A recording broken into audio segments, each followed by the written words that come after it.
2015년도가 시작되었고 벌써 1월이 다 지나갔습니다. 이제 11달이 남았는데요. 2월이 오늘부터 시작이 되는데 여러분 2월에도 하나님의 은혜가 여러분의 삶에 충만하고 또 이끄시는 하나님의 손을 붙드셔서 정말 승리하는 한 달이 되시기를 축복합니다. 우리 옆에 분과 한 번 더 인사하겠습니다. 승리하는 2월이 되십시다. 이렇게 한 번 인사합니다.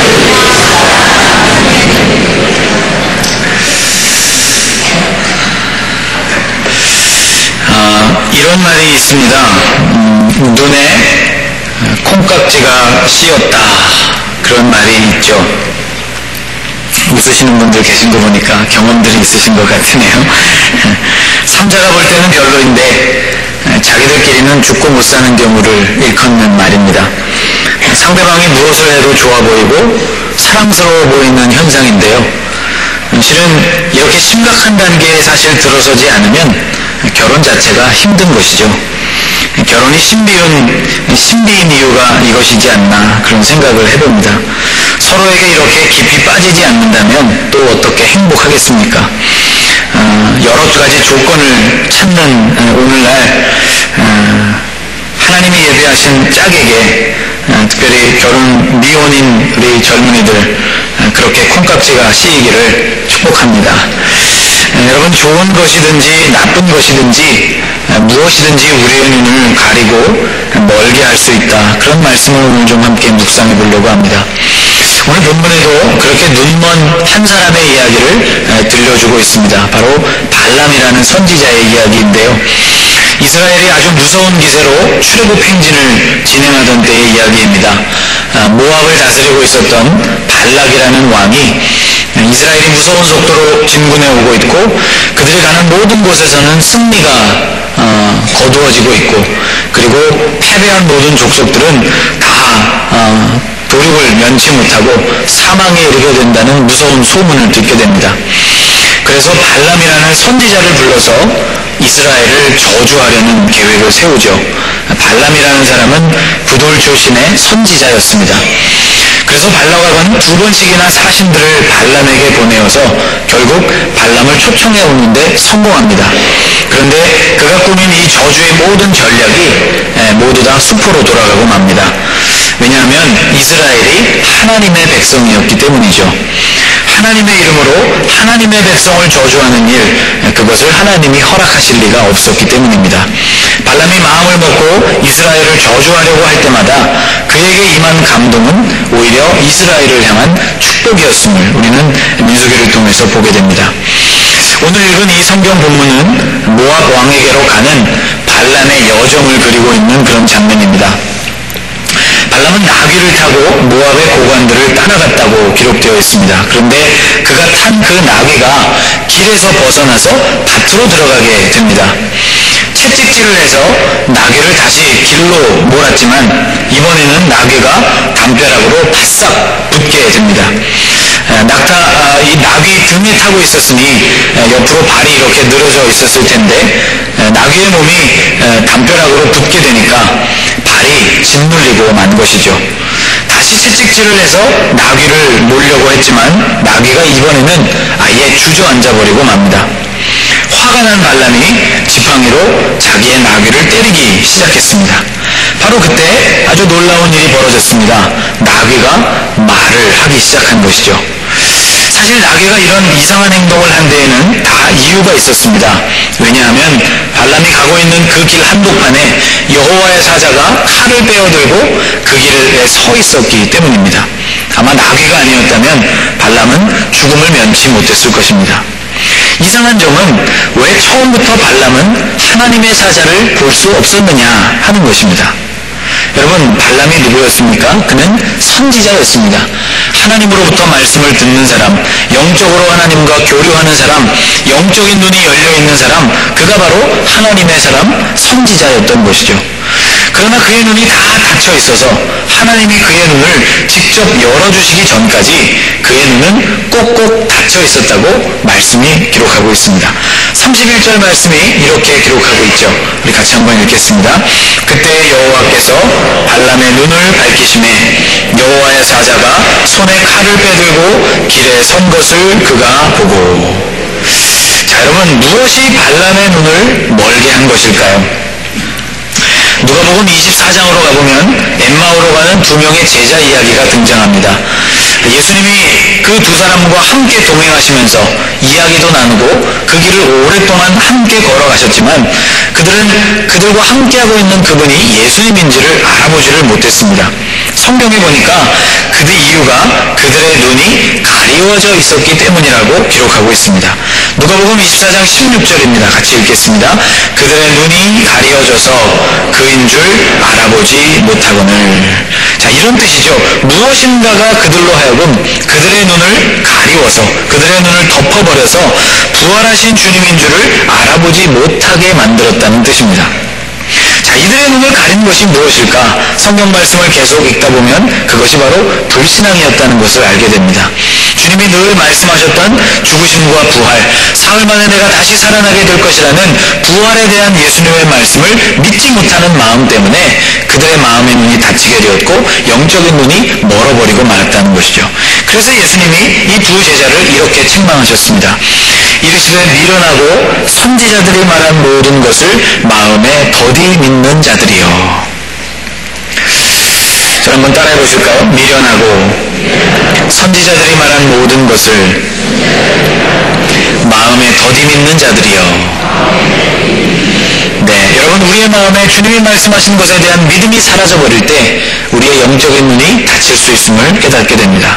자, 다시 발람의 이야기로 돌아와 보겠습니다. 그렇다면 제자들의 두 눈을 멀게 한 것이 믿음 없음이었다면 도대체 발람의 눈을 멀게 한 것은 무엇이었을까?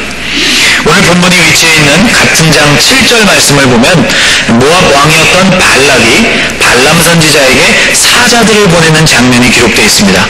7절 말씀을 보면 이렇게 기록이 되어 있어요. 모압 장로들과 미디안 장로들이 손에 복채를 가지고 떠나 발람에게 이르러 발락의 말을 그에게 전하매.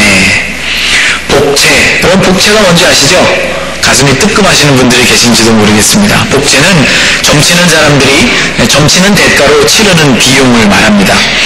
모압의 장로들과 미디안 장로들이 손에 복채를 가득 들고 선지자였던 발람에게 나와서 이스라엘 백성들을 저주해 줄 것을 부탁했다는 것이죠. 빈손으로 온 것이 아니고 무엇인가를 들고 왔을 것입니다. 국가의 운명이 걸린 일이니 아마 그 양과 그 질이 상당했을 것이라고 우리는 생각해 볼 수 있습니다. 그런데 하나님께서 그날 밤에 발람에게 이런 응답을 주셨습니다. 같이 한번 읽어볼까요? 하나님이 발람에게 이르시되 너는 그들과 함께 가지도 말고 그 백성을 저주하지도 말라. 그들은 복을 받은 자들이니라.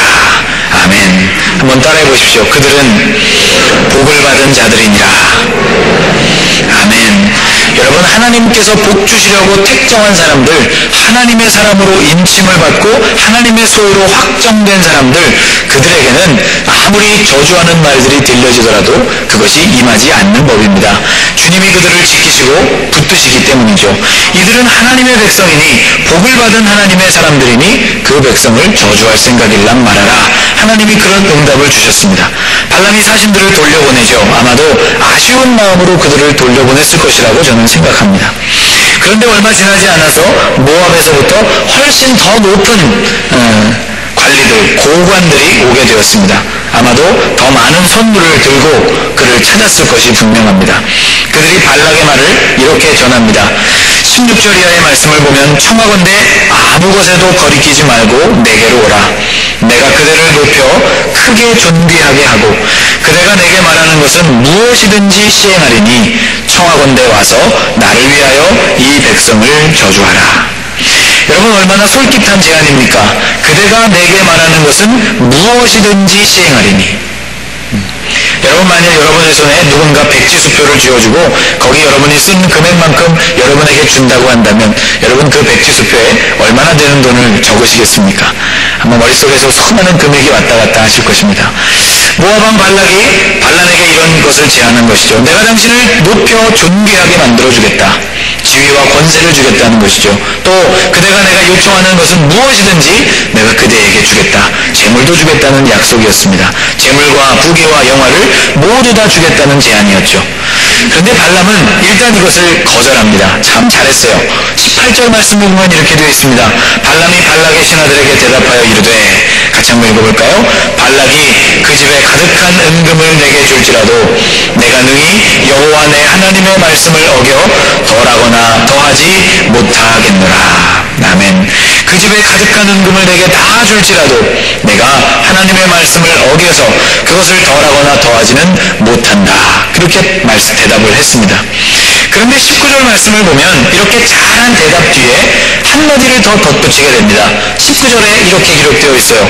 그런즉 이제 너희도 이 밤에 여기서 유숙하라. 여호와께서 내게 무슨 말씀을 더하실는지 알아보리라. 자, 한번 따라해 보시겠어요? 여호와께서 내게 무슨 말씀을 더하실는지 알아보리라.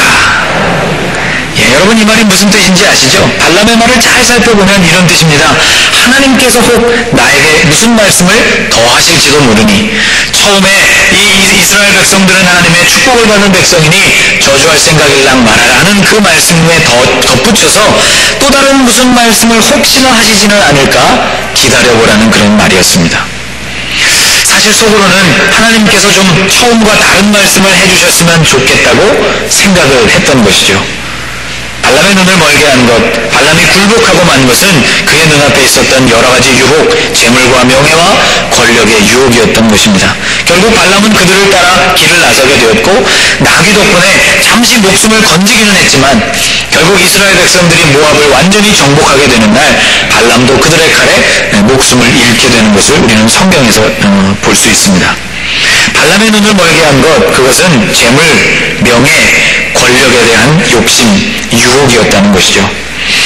여러분, J.R. 톨킨이 쓴 소설 반지의 제왕 시리즈가 있습니다. 혹시 책으로 보셨거나 영화로 보신 분들이 많이 계실 줄로 아는데, 거기 보면 절대 반지를 향한 인간의 탐욕이 아주 적나라하게 그려져 있습니다.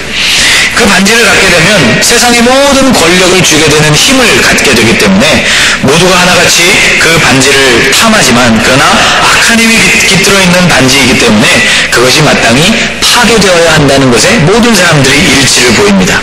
그런데 일단 그 반지를 손에 넣게 되고 그것의 매력에 사로잡히게 되면 그야말로 눈이 멀게 되어서 아무것도 생각하지를 못하게 되고, 오직 그것을 차지하기 위해서 무슨 짓이든지 하는 그러한 모습들이 이 소설에 그려지고 있습니다. 작품 속에서는 그것이 반지로 묘사되어 있지만 꼭 반지의 모습이 아니더라도 여러분, 이 세상에는 우리의 마음을 그렇게 사로잡게 되고 눈을 멀게 만들어버리는 그러한 것들이 너무나 많습니다. 심지어 마귀는 그런 것들로 예수님조차 시험하려고 했다는 것이죠. 성경은 이런 것들로 우리의 눈이 멀게 될 수 있고, 그렇게 멀게 되면 어떤 일들이 우리의 삶에 일어나게 되는지를 발람을 통해서 아주 명확하게 보여주고 있습니다. 몇 가지를 생각해 볼 수 있습니다. 우선 세상의 눈이 멀게 될 때 우리는 영의 눈이 닫힌다 하는 것을 깨달아야 합니다. 여러분, 발람을 보십시오. 나귀의 눈에도 하나님의 사자가 보였습니다. 기란복판에 서서 칼을 들고 있는, 발람을 죽이려고 기다리고 있는 하나님의 사자가 미물이었던 나귀의 눈에도 보였다는 것이죠. 그러나 선지자, 하나님과 소통하고 주님의 말씀을 듣는 선지자였던 발람의 눈에는 하나님의 사자가 보이지 않았다는 것이죠. 왜입니까? 그의 영의 눈이 이미 다 닫혀버렸기 때문입니다. 또 세상의 눈이 멀게 되면 이성의 눈도 닫혀버리게 됩니다. 나귀가 억울함을 하소연하죠. 여러분, 30절 말씀을 보면요, 나귀가 억울해서 이렇게 하소연합니다. 같이 한번 읽어볼까요? 나귀가 발람에게 이르되, 나는 당신이 오늘까지 당신의 일생 동안 탄 나귀가 아니냐? 내가 언제 당신에게 이같이 하는 버릇이 있었더냐? 그가 말하되 없었느니라. 나귀가 입이 열려서 발람에게 이렇게 얘기합니다. 오늘까지 나는 당신의 일을 도와주고 당신이 내 등 위에 내가 당신을 태웠던 나귀가 아니냐? 내가 언제 한 번이라도 당신의 말을 거역하거나 시키는 대로 하지 않았던 적이 있었느냐? 그런 버릇이 내게 있었는지 한번 생각해보라고 나귀가 말합니다. 발람이 곰곰이 생각을 해보니까 그런 일이 없었거든요. 그래서 이렇게 말하죠. 없었느니라. 자, 여러분, 한 번도 주인의 말을 듣지 않은 적이 없었던 이 나귀가 평소와 좀 다른 행동을 했다면 여러분 같으면 어떻게 하셨겠습니까? 되게 보통의 경우라면 나귀에게 무슨 일이 있나? 애가 어디가 아픈 것은 아닌가? 길에 뭔가가 있는 것은 아닌가? 무슨 일인가 궁금해했어야 정상 아닐까요? 그런데 발람은 그렇지를 못했다는 거예요. 길을 벗어나서 밭으로 들어갈 때 채찍과 지팡이로 계속해서 나귀를 때릴 뿐이었습니다. 왜입니까? 오직 발락에게 빨리 가야 한다는 생각, 발락의 고관들과 동행하는 그 여정에 차질이 생겨서는 안 된다는 그 급한 생각 때문에, 명예와 권력과 돈을 얻게 될 모든 생각 때문에 그의 눈과 마음이 멀어 있었기 때문입니다. 세상의 눈이 멀면 이성의 눈, 생각하고 일반적이고 보편적으로 사려해서 생각해 볼 수 있는 그런 사고도 막히게 된다는 것이죠. 또 세상의 눈이 멀면 일반적인 감각도 무뎌집니다. 여러분, 오늘 본문에는요 아주 신기한 장면이 있습니다. 여러분, 어떤 장면이 신기하세요? 뭐 안 신기하세요? 네, 잘 아시는 본문이라 신기하지 않으실 수도 있죠. 여러분, 나귀가 말하는 거 신기하지 않으세요? 그런데요, 이 나귀가 말하는 것보다 더 신기한 장면이 나옵니다. 무슨 장면이냐면 이런 장면이에요. 나귀가 말을 하는데도요, 발람이 전혀 놀라지를 않는 장면입니다. 여러분, 상상력을 조금만 발휘해 보십시오. 여러분이 나귀를 타고 가고 있습니다. 나귀가 갑자기 여러분에게 말을 걸어옵니다. 고개를 뒤로 이렇게 돌리고는 안녕하세요. 나귀가 그렇게 여러분에게 말을 한다고 한번 생각해 보세요. 여러분, 이건 보통 상황이 아니죠. 나귀 등에서 아마 떨어질 만큼이나 놀라운 사건일 것입니다. 그런데도 발람은 전혀 놀라지를 않습니다. 이것이 더 놀랍다는 것이죠. 무엇인가에 우리의 마음과 눈이 멀게 되면 일반적인 감각, 무엇에 놀래고 무엇에 기뻐하고 무엇에 슬퍼해야 하는지에 대한 일반적인 감각도 무뎌진다는 것을 우리에게 보여주는 것입니다. 세상의 눈이 멀게 되면 또 하나 분노를 제어하기가 어려워집니다. 여러분, 발람의 모습을 보십시오. 나귀를 죽이고 싶을 만큼 분노합니다. 29절 말씀을 보면 이렇게 발람이 이야기해요. 발람이 나귀에게 말하되 내가 나를 거역하기 때문이니 내 손에 칼이 있었다면 곧 너를 죽였으리라. 일생 동안 자신을 보필하고 도와주었던 나귀를 내 손에 칼이 있었다면 내가 몽둥이, 지팡이로 너를 때리는 것이 아니라 내가 너를 죽여버리고 말았을 것이라고 이야기하고 있습니다. 거침없는 이 말을 보십시오, 여러분. 세상의 눈이 멀게 되면 분노를 제어하기가 어려워지고 누군가를 해치는 일이 아주 쉬운 일이 되어버립니다. 또 있습니다. 세상의 눈이 멀면 하나님의 본심을 읽는 마음, 그러한 마음도 닫혀버리고 맙니다. 여러분, 선지자가 누구입니까? 하나님의 마음을 읽는 사람 아닙니까? 주님으로부터 그 말씀을 듣는 사람이 아닙니까? 이것이 선지자의 가장 기본이 되는 자세입니다. 그런데 유혹과 욕심이 영적인 모든 감각, 하나님의 본심을 읽는 영적인 감각을 무디게 만들었다는 것입니다. 발람의 두 번째 계달임, 끈질기게 집착하면서 그들이 가져왔던 재물에 마음을 두면서 두 번째로 기다리고 있었던 발람에게 하나님은 이런 응답을 주셨습니다. 20절 말씀을 보면 하나님이 이렇게 말씀하셔요. 밤에 하나님이 발람에게 임하여 이르시되 그 사람들이 너를 부르러 왔거든 일어나 함께 가라. 그 사람들이 너를 부르러 왔거든 일어나서 그들을 따라 함께 가라. 하나님이 그렇게 말씀을 하신 것이죠. 여러분, 그런데 발람은 이 하나님의 말씀을 잘 새겨 들었어야만 했습니다. 왜냐하면 가라고 하시는 그 말씀이 정말로 가라고 하는 말씀이 아니었기 때문이죠.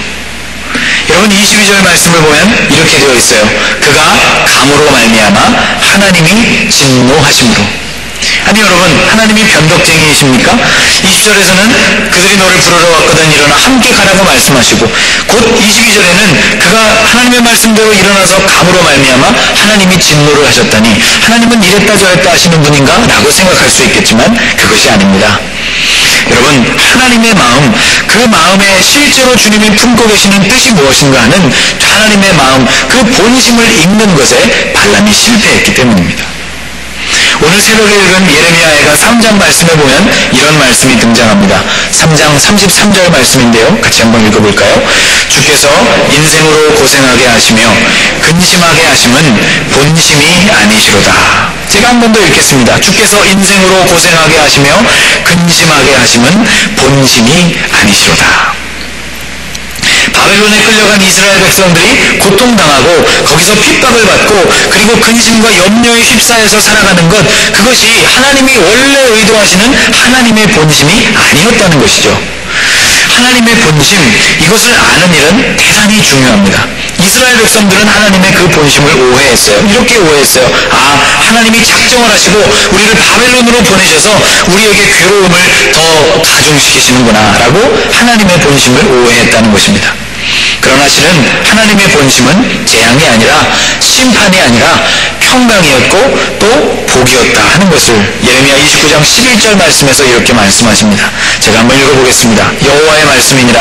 너희를 향한 나의 생각을 내가 아나니 평안이요 재앙이 아니니라.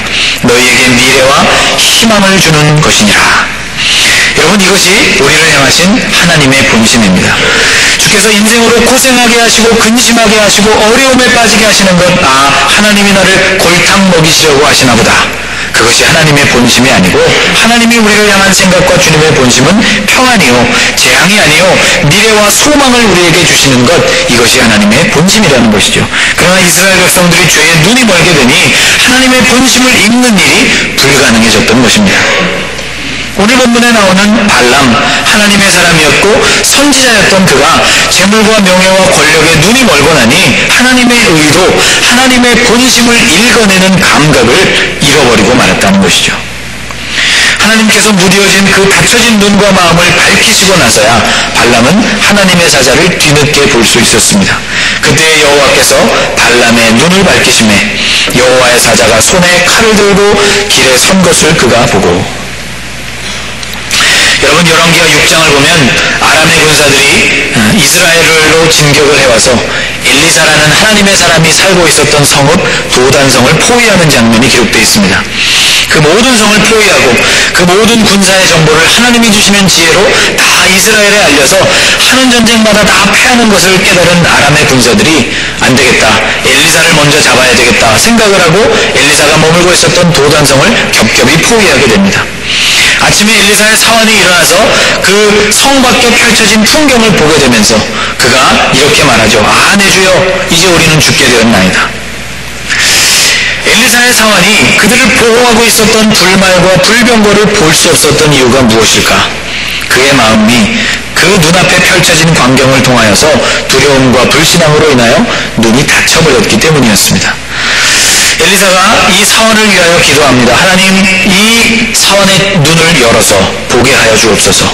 열왕기하 6장 17절 말씀에 보면 이렇게 기록되어 있습니다. 여호와께서 그 청년의 눈을 여심해 그가 보니 불말과 불병거가 산에 가득하여 엘리사를 불렀더라. 사랑하는 여러분, 이 세상에는 우리의 눈을 멀게 하는 것들이 너무나 많습니다. 이런 것들로부터 우리의 마음을 잘 지켜내는 것, 그것이 승리의 비결이지요. 열왕기하 5장으로 가보면 나만 장군의 이야기가 또 나옵니다. 그는 아람 나라의 군대 장관이었는데 이스라엘의 엘리사 선지자에게로 와서 나병을 고침받았던 사람입니다. 그가 병에서부터 놓여지고 너무 기뻐서 준비해온 모든 선물들을 엘리사에게 주려고 했습니다. 엘리사가 이 일을 한사코 거절하죠. 그리고 그들을 다시 그대로 돌려보냅니다. 그런데 이 일을 지켜보고 있었던 사환이었던 게하시는 조금 생각이 달랐습니다. 아마 이렇게 생각했던 것 같아요. 전부는 아니어도 우리에게 필요한 것 조금은 받아도 되지 않을까? 전부를 거절하다니 우리 선생님께서 좀 너무하시는구나. 아마 그런 생각을 했던 것 같습니다. 결국 게하시가 엘리사 몰래 나아만을 뒤쫓아가서는 약간의 선물을 받아옵니다. 성경에 보니까 은 2달란트와 옷 2벌을 받았다고 되어 있습니다. 받은 것을 꼭꼭 숨겨놓았지만 하나님을 숨길 수는 없었습니다. 결국 이 게하시는 나아만이 걸렸던 똑같은 병, 나병에 걸리고 맙니다.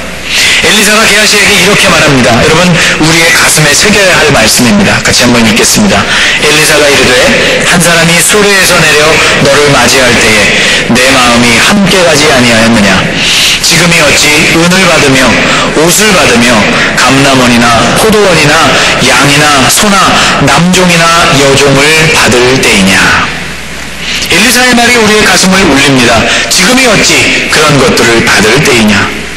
재물과 돈에 대한 욕심이 사람을 완전히 망쳐놓을 수 있다는 것을 엘리사는 잘 알고 있었던 것입니다. 사랑하는 여러분, 우리의 눈을 멀게 하는 것, 그 모든 욕심, 그것으로부터 온전히 자유하게 되시기를 축복합니다. 돈을 사랑하는 것에서 모든 악이 출발한다고 했습니다. 돈을 사랑하니 일만하게 뿌리가 되나니 이것을 탐내는 자들이 미혹을 받아서 믿음에서 떠나게 된다고 가르쳐주고 있습니다. 말세가 될수록 돈을 사랑하는 일이 훨씬 훨씬 더 심해진다고 바울은 가르쳤습니다. 사람들이 자기를 사랑하고 돈을 사랑하게 된다고 말하고 있습니다. 3주간 임원교육을 하면서 직분자란 누구인가? 돈을 사랑하지 않는 사람이라고 우리가 그렇게 말씀을 묵상했죠. 술을 즐기지 아니하고 구타하지 아니하며 오직 관용하며 다투지 아니하며 돈을 사랑하지 아니하며. 성경은 돈을 사랑하지 말고 있는 것에 만족하라고 우리에게 경고합니다. 같이 한번 읽겠습니다. 돈을 사랑하지 말고 있는 바를 족한 줄로 알라. 여러분, 이렇게 되시기를 주님의 이름으로 축복합니다. 또 바울은 어떤 형편에서든지 만족할 수 있는 비결을 배우라고 우리에게 권면합니다. 어떠한 형편에서든지 나는 자족하기를 배웠노니 비전에 처할 줄도 알고 풍부에 처할 줄도 알고 모든 일, 배부름과 배고픔, 풍부와 궁핍에도 처할 줄 아는 일체의 비결을 배웠다고 바울은 고백하면서 나와 같이 어떤 형편에 처하든지 만족하는 비결을 너도 배우기를 원한다고 그렇게 편지하고 있습니다. 사랑하는 여러분, 무엇이 우리의 눈을 멀게 하고 있습니까? 예수님처럼 성령의 능력을 의지하셔서 그것을 물리치실 수 있기를 바랍니다. 육체의 정욕이 우리에게 다가올 때 사람이 떡으로만 살아갈 것이 아니라 하나님의 입술로부터 나오는 모든 생명의 말씀으로 우리가 살게 된다고 주장하실 수 있기를 바랍니다.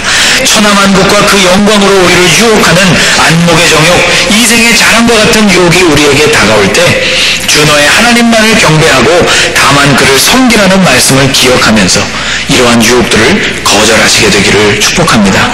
우리의 눈을 멀게 하는 이 모든 것에서부터 벗어나서 진리 안에서 자유하시게 되시기를 주의 이름으로 축복합니다. 기도하겠습니다. 하나님, 재물과 명예와 권력, 이러한 것들이 우리의 눈을 멀게 할 수 있음을 보았습니다. 믿음이 없는 것도 우리의 눈을 멀게 하고 우리의 눈에 보여지는 것들을 의지하고 그것들만을 바라보는 것 역시 두려움으로 우리의 눈을 멀게 한다는 사실을 묵상했습니다. 주님, 영의 눈도 닫히고 상식과 이성의 눈도 닫히고 분노를 조절하기가 어려워지며 하나님의 본심을 이해하는 영적인 마음도 닫혀버린다는 것을 깨달았습니다. 주님, 간절히 구하오니 우리가 이런 것들의 위험을 제대로 감지하게 하시고 유혹을 받을 때 단호하게 물리칠 수 있는 성도들이 되게 하여 주옵소서. 우리를 유혹, 시험에 빠지지 않게 하옵소서. 예수님의 이름으로 간절히 기도하옵나이다. 아멘.